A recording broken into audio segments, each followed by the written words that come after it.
Tony Khan is the master of announcements. Some hit, and most of them fall flat on their face. It was yesterday afternoon, though, around 5:30 Eastern Time, where Tony Khan put out a tweet saying that he signed one of the world's best wrestlers, someone who is revered and respected by the AEW audience, and that they will sign their contract on Saturday night in Los Angeles at Full Gear. Who is Tony Khan talking about? I got more news on that today, right here on Off the Script. Also, who is the devil? Apparently AEW knows who the devil is, and there are plans for the devil reveal with everybody you've seen on television playing their roles for the ultimate reveal. We'll go over that as well.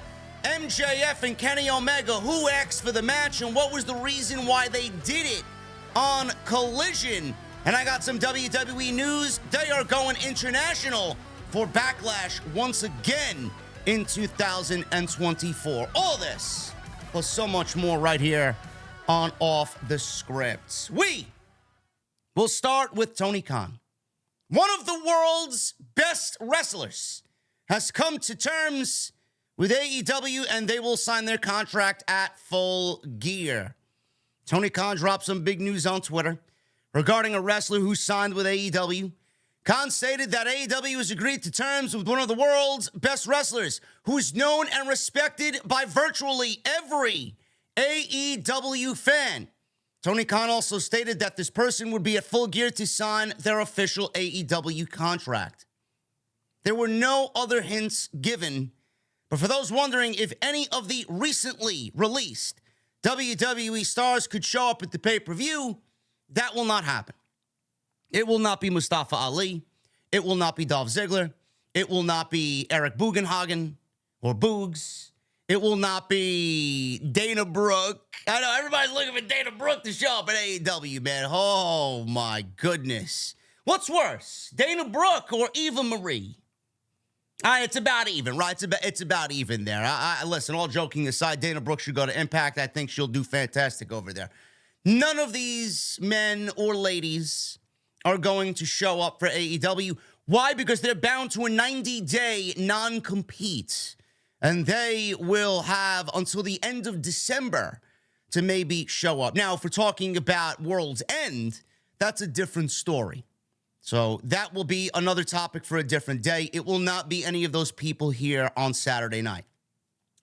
Now, the names that are being talked about: Mercedes Mone, the former Sasha Banks. We have Will Ospreay, which I'll get to in a second, and Sami Callihan, former Impact World Heavyweight Champion. These are the three big names right now that are floating around out there as potential signings for Tony Khan. Dave Meltzer has talked about Will Ospreay. Everybody's talking about Will Ospreay. Will Ospreay's the guy. Tony Khan's going to sign Will Ospreay. He's bought out his contract from New Japan Bushiroad. You know, I love how everybody gets these stories twisted. The last that I read, now please correct me if I'm wrong, the last that I read and the last that I actually seen in a report where we talked about it here, and Drew and I talked about this specifically on TNT, Will Ospreay has until February 2024 until he is a free agent. Now, did Tony Khan go out there and buy out Will Ospreay's contract and sign him to an AEW deal? Is there going to be a partnership between AEW and New Japan to share Will Ospreay? Did Tony Khan go out there and do this because he knows that WWE and Triple H are going to go heavy on getting Will Ospreay, and he wanted to beat them to the punch? Did Tony Khan overpay for Will Ospreay? Dave Meltzer says this. He says the one ace that Tony Khan has up his sleeve to persuade Will Ospreay is to sign with AEW instead of WWE, is to promise him a world championship win at Wembley Stadium. You know, this is where Meltzer falls out of favor in the community. Now, I want to be as right down the middle here with this. Meltzer says Wembley World Championship, that's what Tony Khan has to offer. Okay, that's great. That's great. But you don't think that Triple H, who's been looking at Will Ospreay for years, is not going to offer him a world championship in WWE? Who's not going to offer him a WrestleMania main event with Seth Rollins? I mean, the story is there. All they need to do is pick up the pieces and do what they did on social media, on WWE television, something that I would be highly invested in. So Dave Meltzer says that, yeah, Tony Khan's got the ace up the sleeve, World Championship, Wembley. And that's what's going to persuade him to sign with AEW. Meanwhile, Triple H has WrestleMania and a match with Seth Rollins in the making, or a match with Gunther in the making. I mean, what are we doing here? That's not really showing your journalistic right down the middle towards both AEW and WWE. It's not showing your journalistic integrity there. Sounds like Dave Meltzer's more so, hey, Tony Khan's got this, but WWE doesn't have what Tony Khan's going to offer. Come on now. Give me a break. WWE wants him, Meltzer says. It's been negotiated through Barry Bloom. The basic gist is that Tony Khan does have the one thing that he can offer Will that WWE doesn't have. Money-wise, WWE can outbid for money, I think. Do they? Do they? Is Endeavor going to go out there and buy Will Ospreay? Are they going to go heavy on Will Ospreay? Meanwhile, Tony Khan's got more money than anybody, really. He can do whatever he wants. Unlimited resources there. So I don't know why we're talking about money. He's going to get money from both sides. It's going to be who offers him the most money and who wants him most. WWE is going to be capped, though. Maybe not if Tony Khan really wants him, says Meltzer. But the one thing that AEW can do is they got Wembley and they got a world championship, and there's an easy, natural, great storyline. There's a million ways to get to it. Again, I just documented that WWE has WrestleMania, Rollins, World Heavyweight Championship, Ospreay, Rollins, WrestleMania, Ospreay, Gunther, wherever. I don't give a shit if it takes place at SummerSlam, WrestleMania, on the fucking moon. I don't care. Sign me up. I said this once, I'm going to say it again. Ospreay will probably land in AEW. Ospreay would probably be better utilized in WWE. Now, if we're talking about a Wembley main event, I'm already thinking ahead. Who is Will Ospreay wrestling for the AEW World Championship at Wembley in the main event? I'm already pigeonholing Will Ospreay as a world champion here. I mean, give me a fucking break. He's not even with the company yet. But I'm already envisioning Will Ospreay and Swerve Strickland in the main event of Wembley All In. If that is what happens and Will Ospreay does join AEW, I think that would be tremendous in the main event. And I think WWE will not make that offer. They're not going to do Wembley this year. Well, maybe they will, but I don't think so. They're not doing Wembley this year. They're not. So I don't know what Meltzer's talking about. And moreover, I don't think that they can promise him a world championship. They could if they really wanted him that badly. They could, says Dave Meltzer. Of course, they're going to promise him a world championship. They promised Cody a world championship. He's wrestling Roman Reigns in the main event of WrestleMania 40, more than likely going to win the world championship. WWE can absolutely offer Will Ospreay a world championship when the time is right and the creative is right.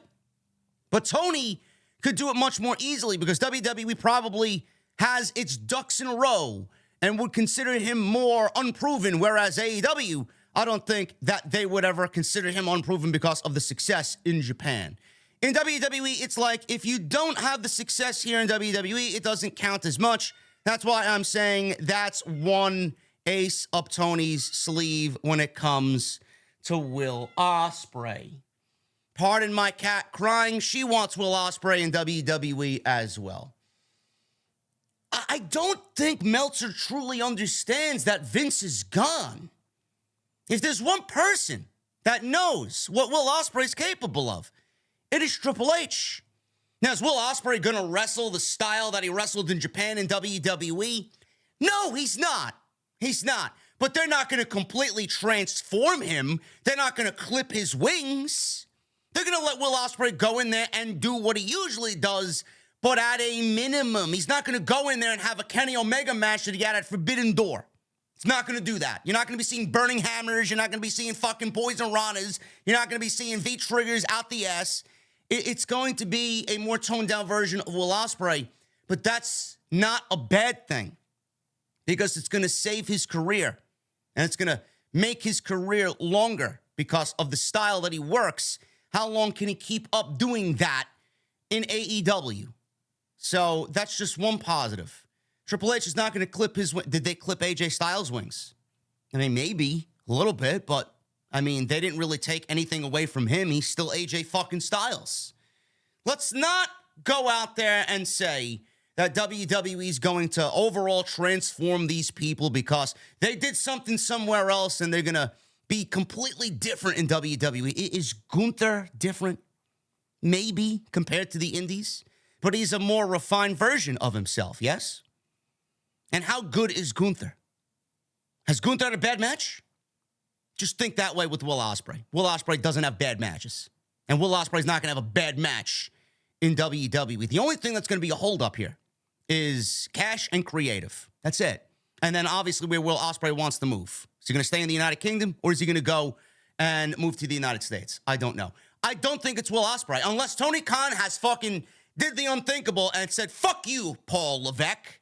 I'm taking this guy. You're not even going to get a chance to negotiate with him. Hey, man, New Japan, Bushiro, let's talk. How much is it to buy out Will Ospreay? I'll throw a little extra on top.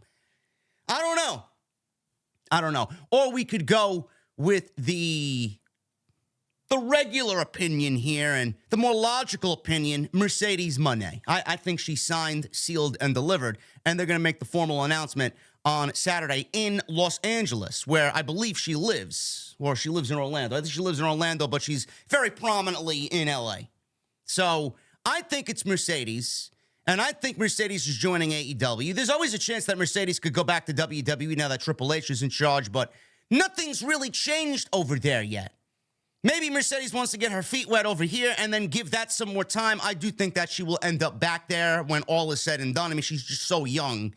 So Mercedes joining AEW and then going back to WWE is a real possibility. But I do think that it's going to be Mercedes. Now, the dark horse here, the wild card, is Sami Callihan. Sami Callihan is in LA as of today. Pro Wrestling Revolver has their biggest show ever. And Ronda Rousey's on the card.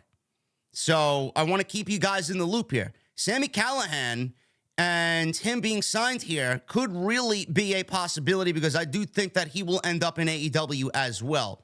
Now, is he one of the best wrestlers in the world? I mean, that's a very subjective thing. I'm not going to take anything away from Sami Callihan because Sami Callihan's a main event talent. You don't think so? Go kick rocks.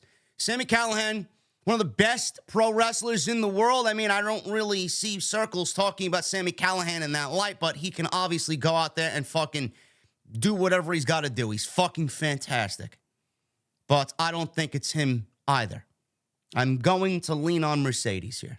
I think Mercedes is the reason for this announcement, and I think AEW is going to usher in a new era for the women's division. We will see what happens after that, but I think that Mercedes and Will Ospreay are the top two names here, and I do think that Mercedes is going to be announced as the new signing, the best in the world, and she is respected in the circles of AEW, so I would think that Mercedes is going to be the announcement here on Saturday afternoon. The Devil. There was a major report coming out of Fightful in regards to the Devil.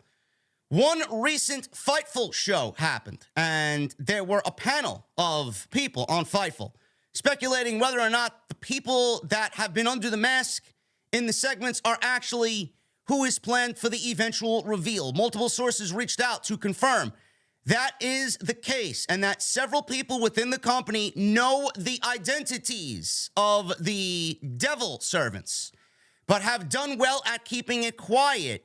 You may remember in the case of Retribution, not only were their eventual reveals not the people under the masks originally, but the talent themselves had no idea for a while they were even planned for. Well, that's Bruce Pritchard and Vince McMahon's MO, so I'm not even going to get into that. It was terrible. Those that Fightful have spoken to are of the belief that it isn't CM Punk and saying that it would be a huge work on those if that is the case. And it goes without saying he hasn't been portrayed or been portraying the person under the mask. So it's not CM Punk. In case you're wondering, Britt Baker's name also showed up. We're told Britt Baker is not under the mask either. So her comments within interviews this past week were not a swerve, if people in the company are to be believed. Punk is not the devil. I mean, if it's the devil and Punk is the devil, I do this show without a fucking hat on. I already told you guys that's the deal. It's not Britt Baker. I don't understand why people think it's CM Punk. CM Punk is not going to be the devil because Tony Khan and Warner Brothers Discovery are not going to agree to take CM Punk off of television for 4 months for this fucking reveal and kill Collision and ruin the momentum and the hotness of their TV show in the process. It's just business sense. It is just sheer stupidity. I don't know why people continue to think that it's CM Punk. Would I love it to be CM Punk? Sure. But the things that have happened since All In to where we see them now, logistically don't make any sense. They're not taking Punk off the television to have him revealed as the devil. They're not going to kill Collision to have CM Punk revealed as the devil. I'm sorry. Britt Baker. I love Britt, but it's not Britt Baker. And it being Britt Baker was a terrible idea to begin with because how the fuck do you pay that off? Is MJF going to battle Britt Baker for the AEW Championship? Now, Britt could be aligned with Adam Cole. It's more along the lines of Adam Cole being the devil with Britt being one of the people under the mask. But how are you going to pay off a program with Britt Baker being the ultimate higher power and being the devil? We're going to get a mixed tag team match? No. It's not Britt Baker. It's not CM Punk. It's not Tony Khan. I don't know how people coming up with the idea that it's Tony Khan because do you want Tony Khan on television in a devil role? Do you want him as an authority figure on television? Doesn't make any sense logistically either. If your biggest name, the face of the company, and MJF is starting a bidding war between you and your competition, and then you're revealed as the higher power, why are you going to sway him to go to the competition? Why would Tony Khan want to be the devil? I think at the end of the day, Tony Khan would want to keep his prized piece in MJF. So him being the devil also logistically does not line up. And please stop with the WWE names. Dolph Ziggler's not the devil. Ali is not the devil. You're not going to take two great wrestlers, but jobbers in WWE, and then all of a sudden transform them and have them become the devil to challenge MJF for the World Heavyweight Championship. No. Wardlow, possibility, but the stature of the devil is not of the size of Wardlow. Wardlow could be one of the servants because I remember when Bowens went through the glass, there was a huge motherfucker there that looked like the size of Wardlow, so it could be that Wardlow is a part of this group, but he is not the devil either. Who's the devil? And no, it's not Jack Perry either. Jack Perry would be a fucking disgrace as the ultimate reveal. No. I don't understand why you would want to give this guy this type of role after you fucking punished him and suspended him for what he did at the biggest show in company history with CM Punk. Imagine that. He starts all that drama at Wembley, and then you want to bring him back and put him in this role and have him feud with the fucking world champion and have him be revealed as the devil? What type of reward is that? If I'm Jack Perry, I'm lucky that I have a job after what he did. If I'm Tony Khan, I'm putting this guy at the bottom of the fucking barrel and having him work his way up and have him work on his, behavior. Gain that trust back in him. No, it's not Jack Perry either. So who is it? Roddy? Could be Adam Cole, Kyle O'Reilly. It is a mixture of these names. I think all these names are eventually going to be involved. We could see a mix of the Undisputed Era and the Kingdom. And Adam Cole is the devil. It's predictable, yes, but Adam Cole is the devil. I am sticking with that. It's the only thing that makes sense. Could it be somebody else? I know we discussed Kenny Omega, or maybe a mixture of Omega and the Elite. I don't know why that would even be. They're getting involved in a bunch of different things. They're feuding with each other. Omega's feuding with the Callis family. Why would all of a sudden Kenny Omega now want to meddle in the devil business? It's going to be very interesting. Whoever it is, they know who it is. Whoever it is, it's got to be right. Stop with these fucking speculation reports. None of these names that I mentioned make any sense outside of Adam Cole. WWE, they are going international. And they have Backlash happening in France. Sean Rossap of Fightful Select reported Backlash was being considered for Paris, France in 2024. Today, WWE's confirmed this news. The company will hold the show on May 4th, 2024. That's my grandpa's birthday. In the city of LDLC. Not in France, at the LDLC Arena. I'm sorry. The venue has a concert capacity of 16,000 people. So the updated PLE schedule for WWE is as follows. Survivor Series, November 25th. All Saturday shows, by the way. Love it. November 25th, Survivor Series. December 9th, Deadline. January 27th, the Royal Rumble. February 24th, Elimination Chamber. That is in Perth, Australia. WrestleMania 40, April 6th and April 7th from Lincoln Financial Field in Philadelphia, Pennsylvania. Backlash, May 4th at the LDLC Arena in Paris, France. And Saturday, August 31st, WWE's got Bash in Berlin at the Mercedes-Benz Arena in Berlin, Germany. So that is the updated, right now, pay-per-view schedule for WWE. Everything they do is slowly rolled out when the time is right. That's the way that they've done their pay-per-view schedules and announcements. And I think this is going to be great, man. So Backlash was in Puerto Rico. Fantastic show. Backlash going to be in France this year. Probably going to be a fantastic show. Going to be a sold-out crowd. And the energy of France is going to be crazy. So I'm looking forward to it, man. WWE going international, another Nick Khan initiative. They're continuing that, and they're going to continue to build upon that year after year after year. And finally, guys, MJF. Going back to this last AEW note here, MJF was actually the one who pushed for AEW Collision match with Kenny Omega. While speaking with Justin Barrasso of Sports Illustrated about MJF and his big match with Jay White at Full Gear, he said this when asked about the Omega match on Collision. I wanted a match with Kenny Omega, the best in the world, in a pay-per-view main event, but on free television because I'm salt of the earth. That is the best match in Collision history, and one of the best matches in AEW history. Again, subjective. I think it's the best match in AEW Collision history. It's definitely one of the best matches in AEW history. But on Collision, you got to have stiff competition from the FTR Bullet Club Gold match, Jay White, Juice Robinson. That nearly went, what'd they go, almost an hour? Very, very stiff competition. I mean, one or the other, I'm not going to argue with you. MJF added that it was a big deal for the promotion, and it felt like Omega was handing him the baton of being the top dog in AEW. He says, I couldn't be more grateful that Kenny Omega gave me that opportunity. So MJF actually pushed for that match to happen on Collision. I wonder why. Is it that MJF wanted to pad his unbelievable title run so far in 2023, and he needed that match to happen to solidify that he is the greatest AEW champion of all time? Or, and I don't want to take my conspiracy theory cap and put it on, he wanted the match with Omega because he knew that this was the last time that he would have the opportunity to wrestle Kenny Omega in an AEW ring, and he wanted to get the job done before he eventually splits in 2024 and joins WWE, making the bidding war of 2024 real and not what fans think as a elaborate work and storyline for AEW. I don't know. I don't think that's the case, but I have to bring it up, and I have to raise concerns in regards to that because he asked for it.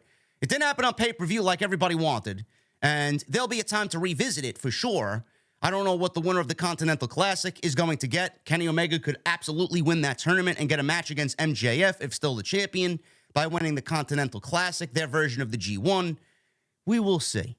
But did MJF want this match because he knows he's not going to have another opportunity to do it because he's going to jump ship to WWE? Again, it's a possibility. I don't think that's the case. I think MJF is signed, sealed, and delivered for another few years. I think he renegotiated his contract. I don't think that MJF is also the name people have brought up as signing a new deal at Full Gear, and that's the name Tony Khan brought to the table on social media. It's not Kota Ibushi either. Kota Ibushi got a separate announcement. Kota Ibushi has been signed already. But, again, very interesting stuff there as MJF was the one to push for the match with Kenny Omega on AEW Collision. Thank you guys very much for all your support. I really appreciate it.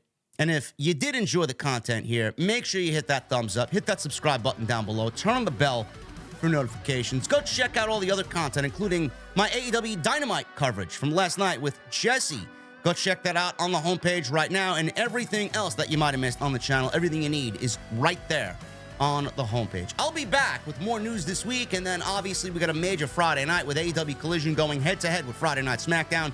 Gonna be a big night of pro wrestling. I will see you guys live right here after all those shows are over on Off the Script. Enjoy your Thursdays, guys, and I'll be back with more news right here on OTS.